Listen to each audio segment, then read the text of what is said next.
So picture this, the Pentagon, you know, the very symbol of military tradition, decides it needs a new playbook. And where does it look? To Silicon Valley's most disruptive mind. Yeah, that's exactly what went down. Amid these giant rockets at Elon Musk's starbase in Texas, a totally radical new vision for America's military was laid out. We're talking about a plan to completely rewire how the whole system innovates. And to kick things off, Elon Musk sets the tone with a goal that's, well, it's simple, but it's absolutely massive. This wasn't about getting bogged down in military jargon. Nope. It was about making science fiction a reality. And that mindset right there, thinking in light years, not fiscal years, that's the core philosophy behind this entire proposed overhaul of the Pentagon. So you've got this scene, right? Rockets are literally pointing to the future. And that's where Pete Hegseth, in the role of Secretary of War, lays out this brand new innovation plan. And you've got to believe that choice of starbase, that wasn't just for show. It was a crystal clear signal that the old ways of doing things at the Pentagon are being left in the dust. But, before you can build something new, you've got to figure out what's broken with the old thing. And the speech, it cuts right to the chase. It immediately zeroes in on the core problem. The Pentagon's innovation system, it's not just slow, it's dangerously out of sync with the kinds of threats we're facing today. So they describe the old system as a conveyor belt. You can just picture it, right?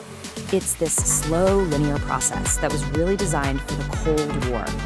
The thinking back then was, hey, we can map out a weapons development over decades. But, and this is a big but, in a world where threats pop up and change in a matter of months, not decades, that whole model is seen as just fatally flawed. Okay, so what are the specific problems they pointed to? Well, for starters, you've got a defense industry that's basically consolidated down to just a handful of huge companies, and that just stifles competition. Then you've got the culture that comes from that, which is super risk averse. And on top of all that, there's just layer after layer of bureaucracy, what they call an alphabet soup of councils that seem to coordinate forever but rarely actually decide anything. And this next quote, wow, it just captures the entire argument perfectly. The accusation is that the US is busy running a peacetime science fair, slow, academic, afraid to take risks, while our adversaries are running a full-blown wartime arms race, moving with incredible urgency and purpose. Okay, so that's the problem. Pretty big one, right? So what's the solution on the table? Well, it's a whole new playbook. In its core philosophy, it's borrowed directly from the guy who built those rockets in the background. They're calling it ELON'S algorithm. And this is it. This is the core philosophy, right here in a nutshell. It's not some 100-page complex strategy document. It's a simple, super aggressive algorithm for getting things done. Question every single requirement, delete the dumb ones, and accelerate like hell. That's it. That's the proposed new operating system for a leaner, meaner War Department. So how do you actually make this happen? Step 1, consolidate power. The plan is to create a single Chief Technology Officer, a CTO, Emil McHale, who will replace all those endless committees. And his job? To set the technical direction, and I love this part, to clear away all that bureaucratic junk.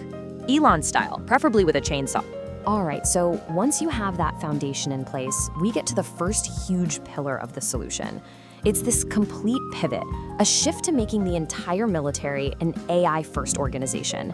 And we're talking everything from the back offices at the Pentagon all the way to the tactical edge on the front lines. And the official policy here is crystal clear: to make sure America stays the world leader in military AI. The plan calls for immediate action too. We're talking rolling out partnerships with companies like Google for its Gemini AI, and this was actually announced right there at the event with xAI for its Grok model. Now, to turn this whole AI-first vision into a reality, the plan lays out 6 principles, and they kind of build on each other. So it starts with a focus on speed and just getting rid of the blockers. Then, to power all that speed, you need a massive investment in compute power and, of course, top talent. And finally, to guide the whole thing, you need a brand new framework for what they call responsible AI. And crucially, access to the military's huge reserves of data. And that brings us to a very pointed definition of responsible AI. The policy is explicit here. It states that Department of War AI will not be woke. Instead, it's defined as being factually accurate, relevant to the mission, and free from any ideological guardrails that might get in the way. The stated goal here is to build war-ready weapons, not, as they put it, chatbots for an Ivy League faculty lounge. But look, having the best AI in the world doesn't really matter if you can't build things quickly, right? So that brings us to the next piece of this overhaul, the defense industrial base itself. The goal is to basically shatter what's described as a closed system and reopen the Pentagon to a whole new wave of innovators. And to explain why this is so necessary, the speech actually goes back to a specific moment in history. It's an event that's now known as the Last Supper. This was a meeting where a previous Pentagon leader basically told the defense industry it needed to consolidate. And according to the speech, the consequences of that decision were pretty severe.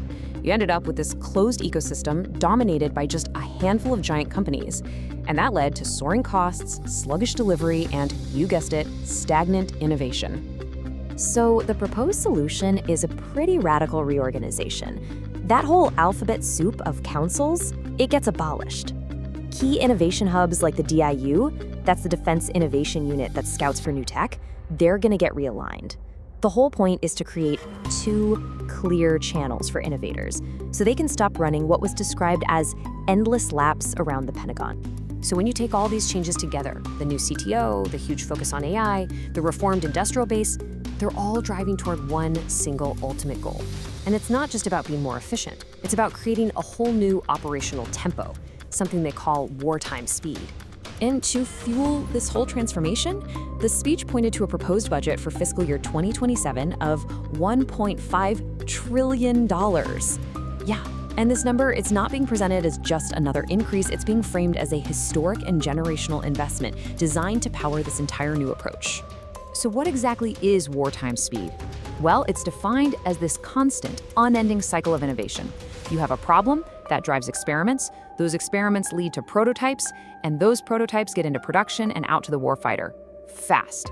It's this continuous loop, which is a massive contrast to the slow, multi-year budget cycles of the past. So when you boil it all down, what was laid out there at Starbase is a blueprint for transforming a massive government bureaucracy into something that operates with the agility and speed of a tech startup. It's an incredibly ambitious vision for sure. And the question it leaves us all with is a big one. Can an institution as vast and as old as the Pentagon truly be rewired to, well, accelerate like hell?